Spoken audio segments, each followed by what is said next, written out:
నమస్తే, welcome to 99 TV time to ask ప్రోగ్రామ్కి స్వాగతం. సీనియర్ జర్నలిస్ట్ సాయి కృష్ణ గారితో. సాయి కృష్ణ గారు నమస్తే. నమస్తే అండి. మొత్తం 3 పాకిస్తాన్ రిలేటెడ్ ఇష్యూస్ అండి ఇవాళ మనం మాట్లాడేది. కరెక్ట్. అసీం మునీర్ని చంపడానికి కుట్ర జరిగింది. ఆయన చంపడానికి కుట్ర చేయాలండి, అదొకటి. అండ్ రెండో అంశానికి వచ్చేప్పటికీ పిఓజేకే అల్లర్లు. ముందర అసీం మునీర్ దగ్గర నుంచి మొదలెడదాం. ఇరాన్లో జరిగింది.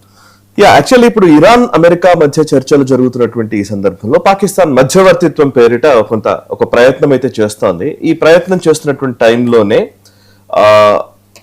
ఇరాన్ చర్చల సందర్భంగా జెనీవాకి వెళ్ళిన సందర్భంలో Israel Mossad Pakistan field marshal అయినటువంటి అసీం మునీర్ని చంపడానికి ఒక ప్లాన్ చేసింది. కానీ అది వర్కౌట్ కాలేదు అని ఒక బ్రెజిల్ కి చెందినటువంటి జర్నలిస్ట్ పేపే ఎస్కోబార్ అనే వ్యక్తి ఆయన ఒక పాడ్కాస్ట్ లో మాట్లాడాడు.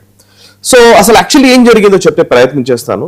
ఈ బ్రెజిలియన్ జర్నలిస్ట్ ఈయన నేపథ్యం చూస్తే ఈయన మిడిల్ ఈస్ట్ వ్యవహారాల మీద అండ్ ఆఫ్ఘనిస్తాన్ కి సంబంధించి ఈవెన్ 9/11 అటాక్స్ కి ముందు ఒసామా బిన్ లాడెన్ మీద రిపోర్ట్ చేసినటువంటి వ్యక్తి అండ్ ఆఫ్ఘనిస్తాన్ లో ఇండిపెండెంట్ కరెస్పాండెంట్ గా సమ్ న్యూస్ అవుట్లెట్స్ కి పనిచేసినటువంటి వ్యక్తి అండ్ తాలిబాన్ రెజీమ్ మీద లేకపోతే అక్కడ ఉన్నటువంటి అంశాల మీద, టెర్రరిస్ట్ యాక్టివిటీస్ మీద, అల్ ఖైదా రైజ్ మీద, వీటన్నిటి మీద అనేక రిపోర్ట్స్ చేసినటువంటి సో అదే బ్రెజిలియన్ జర్నలిస్ట్ ఆయన చేసినటువంటి క్లెయిమ్ తోటి అన్ని వార్తాపత్రికల్లో వచ్చింది. ఆల్మోస్ట్ అన్ని న్యూస్ ఛానల్స్ లో, అన్ని న్యూస్ పేపర్స్ లో కూడా ఈ అంశం మీద చర్చ జరుగుతోంది. Israel Mossad Pakistan field marshal Asim Munir మీద ఎందుకని అటాక్ చేయడానికి ట్రై చేస్తుంది, ఆర్డర్ చేశాడు స్విట్జర్లాండ్ లో అతన్ని చంపాలని. అసలు యాక్చువల్లీ ఇక్కడ 2 అంశాలు ఉన్నాయి. ఒకటి పాకిస్తాన్ చేస్తున్నటువంటి వ్యవహారాలు. అసలు బేసికలీ పాకిస్తాన్ కి ఇజ్రాయెల్ కి మొదటి నుంచి పడదు. అండ్ అందులోనూ పాకిస్తాన్ ఇజ్రాయెల్ మధ్య ఈ ఘర్షణ చాలా సంవత్సరాలుగా ఉంది. పాకిస్తాన్ అనేక సార్లు ఈవెన్ 6 days వార్ దగ్గర నుంచి ఈవెన్ మిడిల్ ఈస్ట్ లో ఇజ్రాయెల్ మీద జరిగిన ప్రతి యుద్ధంలో ఇజ్రాయెల్ కి అపోనెంట్స్ ఎవరైతే ఉంటారో వాళ్ళకు పాకిస్తాన్ మద్దతు పలుకుతూ వచ్చింది అనేక సార్లు. జార్డాన్ విషయంలో కావచ్చు, ఈవెన్ లెబనాన్ విషయంలో కావచ్చు, ఈవెన్ ఇరాన్ విషయంలో కావచ్చు. ఇజ్రాయెల్ వచ్చింది అని అంటే మాత్రం పాకిస్తాన్ సపోర్ట్ చేస్తుంది, ఆ పక్కన అడ్వర్సరీగా సపోర్ట్ చేస్తూ వస్తుంది. అండ్ ఇజ్రాయెల్ ఇప్పటివరకు కూడా అఫ్ కోర్స్ పాకిస్తాన్ లో ఉండేటువంటి హేట్రెడ్, వాళ్ళ ద్వేష భావన అంతా కూడా 3 అంశాలు మనం పదే చెప్పుకుంటూ ఉంటాం. ఒకటి హిందువులు, 2 యహూదీలు అంటే ఇజ్రాయెల్ యూదులు, 3 అమెరికా. సో అమెరికా ఏంటంటే అది కేస్ టు కేస్ మారుతూ ఉంటది. వాళ్ళ డాలర్లు కావాలి కాబట్టి ఒకలాగా మాట్లాడతారు, డాలర్లు అవసరం లేనప్పుడు మాత్రం అమెరికన్స్ చావాలనే కోరుకుంటారు. యూరోపియన్ దేశాలైనా కానీ, అంటే క్రిస్టియన్స్ ఎక్కడున్నా కానీ యూరోపియన్ దేశాల్లో అన్నింటిలో అస్థిరత క్రియేట్ చేయాలని అనుకుంటారు. ఇప్పుడు ఏం జరిగింది అని అంటే కనుక ఈ పర్టికులర్ జర్నలిస్ట్ ఏం చెప్పాడో చెప్తాను. జర్నలిస్ట్ చెప్పింది ఏంటంటే జెనీవాలో ఈ చర్చలు జరుగుతున్నటువంటి టైంలో మొసాద్ అసీం మునీర్ ని చంపడానికి ఒక ప్లాన్ చేసింది. ఎట్లా చంపాలనుకున్నారు, ఎవరికి తెలియకుండా విషప్రయోగం చేయాలనుకున్నారా లేకపోతే ఒక Pakistan basically Pakistan army chief ఇంకో దేశానికి వచ్చినప్పుడు ఆయన స్టేట్ విజిట్ లో ఉన్నట్టుగానే చూడాలి. అట్లాంటప్పుడు ఫుల్ సెక్యూరిటీ ఉంటది. అండ్ మొసాద్ కి సెక్యూరిటీని బ్రీచ్ చేయడం పెద్ద కష్టమేం కాదు. వాళ్ళు దేశాలు దాటిపోతారు, వాళ్ళు దేశాలు దాటిపోయిన సందర్భాలు అనేకం కదా. అండ్ ఈవెన్ మీరు చూస్తే పేరేంటి అనేక సార్లు అనేక మంది ఆర్మీ చీఫ్లని వాళ్ళని వీళ్ళని ఎంతో మందిని చంపిన సందర్భాలు ఉన్నాయి. మొసాద్ చేసినటువంటి ఆపరేషన్స్ లో బోలెడంత మంది చనిపోయిన సందర్భాలు ఉన్నాయి. ఎవరికి తెలియని కూడా తెలియదు. కాకపోతే ఇది బయటకు వచ్చిన తర్వాత ఇప్పుడు సమస్యగా ఉంది. అంటే నిజంగా అసీం మునీర్ని చంపడానికి ప్లాన్ చేసినట్లయితే కనుక ఎందుకు విరమించుకున్నట్టు. అండ్ పాకిస్తాన్ ఏమో దీని మీద చాలా సీరియస్ గానే, అంటే పాకిస్తాన్ ఏం చెప్తుందంటే ఒకవేళ అట్లాంటి ప్రయత్నాలు ఇప్పటివరకు ఏం జరగలేదు, ఒకవేళ అట్లాంటి ప్రయత్నాలు జరిగితే మాత్రం ఇజ్రాయెల్ రూపురేఖల్నే మార్చేస్తామని పాకిస్తాన్ చెప్తోంది. ఇప్పుడు ఇక్కడ 2 దేశాలకు సంబంధించి ఒక కీలకమైన అంశం ఉంది. ఇస్లామిక్ దేశాల్లో న్యూక్లియర్ వెపన్స్ ఉన్నటువంటి దేశం ఒకటే పాకిస్తాన్. వాళ్ళ న్యూక్లియర్ వెపన్స్ ని చూపించే వాళ్ళు భయపెడుతూ ఉంటారు వెస్టర్న్ కంట్రీస్ ని. ఎందుకంటే మా దగ్గర న్యూక్లియర్ వెపన్స్ ఉన్నాయి, ఈ టెర్రరిస్ట్ల చేతిలో పడిందంటే మాత్రం మీ దేశాలు అవుట్ అయిపోతాయి.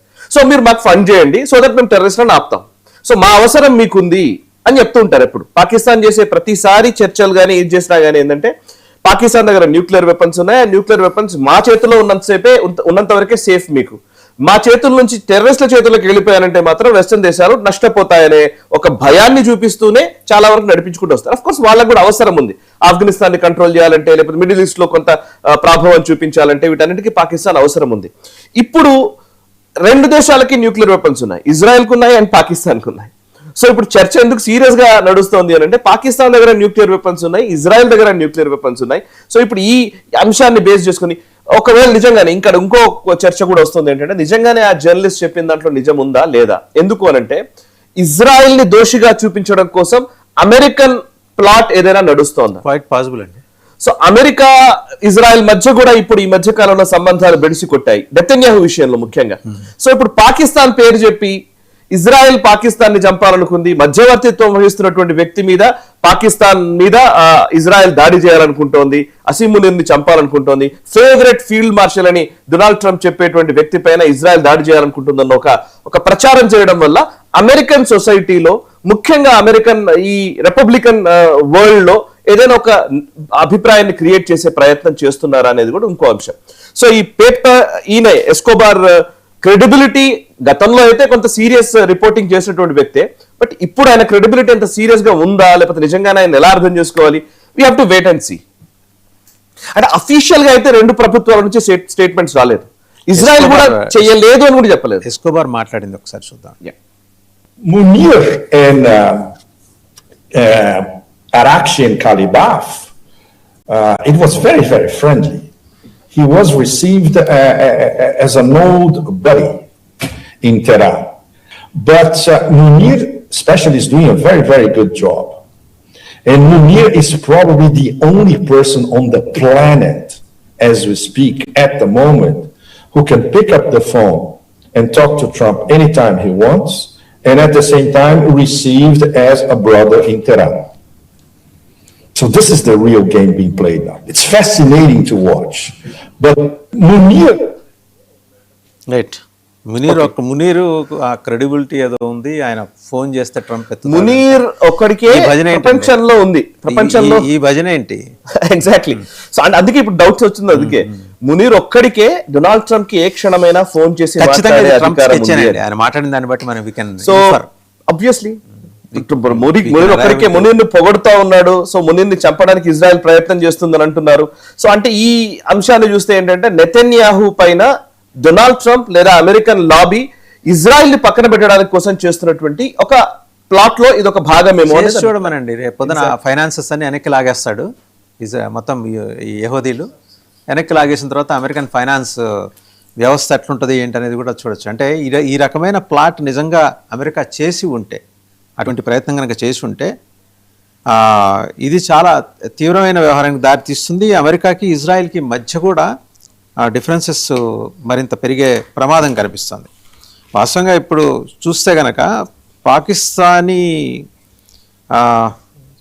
Pakistan military intelligence intercepted Mossad plan to assassinate army chief Asim Munir. సరే, దాని గురించి మాట్లాడుకుంటూ వస్తున్నదే. మా ప్రతినిధి బృందాన్ని మీరు తాకితే మిమ్మల్ని భూమండలం నుంచి తుడిచిపెట్టేస్తాం, ఇది పాకిస్తాన్ చేస్తున్న హెచ్చరిక. కరెక్ట్. సరే, అంటే పాకిస్తాన్కి అంత కెపాసిటీ ఉందా? మళ్ళీ అది అంటే అమెరికా వెనకాల నుంచి ఉంటే తప్పించి ఆ స్టేట్మెంట్ ఇజ్రాయెల్ ఏమీ చేయలేదు పాకిస్తాన్.